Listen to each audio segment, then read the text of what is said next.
Bonsoir. Bonsoir, Comment madame. vous expliquez que la quasi-totalité, sinon toutes les élites, en particulier de la haute fonction publique, n'ait pas perçu ce que vous percevez, n'ait pas perçu le sens de ce que tout ça avait, et déteste finalement, quelque part, notre pays. Oui.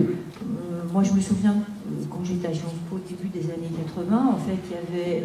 On s'est raté un peu.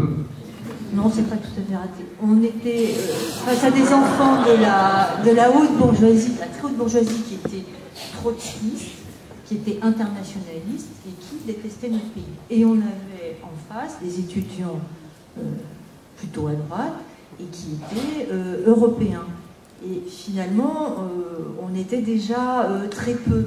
Mais ce qui m'étonne, c'est qu'il n'y en ait plus du tout, quoi. Mais je vais vous dire, j'ai mon précédent livre qui s'appelait Mélancolie française, j'ai expliqué longuement comment, depuis, selon moi, 1815, c'est-à-dire depuis que la France ne peut plus être la puissance dominante en Europe, n'a plus les moyens, les élites françaises se cherchent un maître étranger. Et ce maître étranger s'est appelé d'abord l'Angleterre, puis il s'est appelé l'Allemagne, puis il s'est appelé l'Amérique, puis il s'est appelé l'URSS, et aujourd'hui il s'appelle l'Europe et l'Amérique. Et le monde. C'est ce que j'expliquais pour Louis Schweitzer tout à l'heure. Tout ça, c'est la même chose.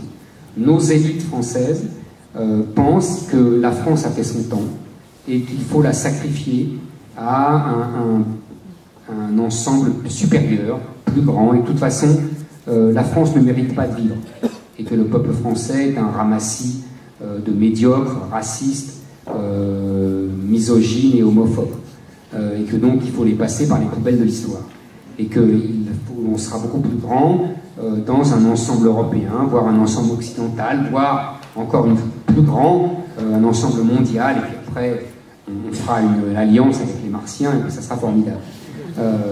Voilà, c'est le sens de cet universalisme que je brocardais pour la question précédente sur l'Église et la spiritualité. Ce sont les idées chrétiennes devenues folles. C'est cet universalisme complètement fou, ce post-millénarisme droit de l'homiste, qui estime que la défense de la nation est au mieux une preuve de ploucardise absolument infinie, et au pire une insanité et une mauvaise action contre l'humanité.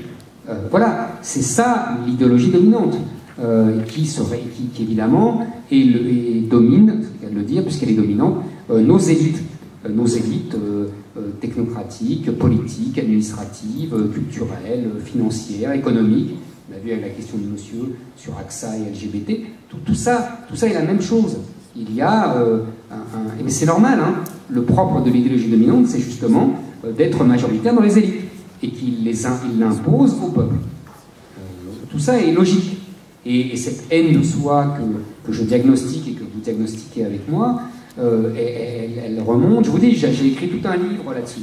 On croit qu'elle remonte à 40, moi je pense qu'elle remonte à 1815, et même au XVIIIe siècle, à la défaite de la France en 1763, à la guerre de 7 ans. Vous voyez, on peut remonter à loin.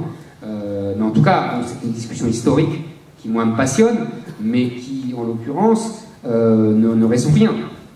Puisqu'effectivement, vous savez, je finirai là-dessus, vous vous souvenez l'extraordinaire rapport administratif du Conseil d'État et des autres autorités administratives quand Jean-Marc Ayrault était Premier ministre, sur l'intégration, ou plutôt la désintégration, parce que c'est toujours la même chose, et qu'il fallait faire en commun, et qu'il fallait, vous vous souvenez, c'était un jargon absolument impitable et incompréhensible, et une série de mesures complètement inouïes de destruction, vraiment, de la culture française, de la France, et de l'art de vivre, et de la civilisation française. Et c'était écrit par les plus grandes autorités administratives françaises.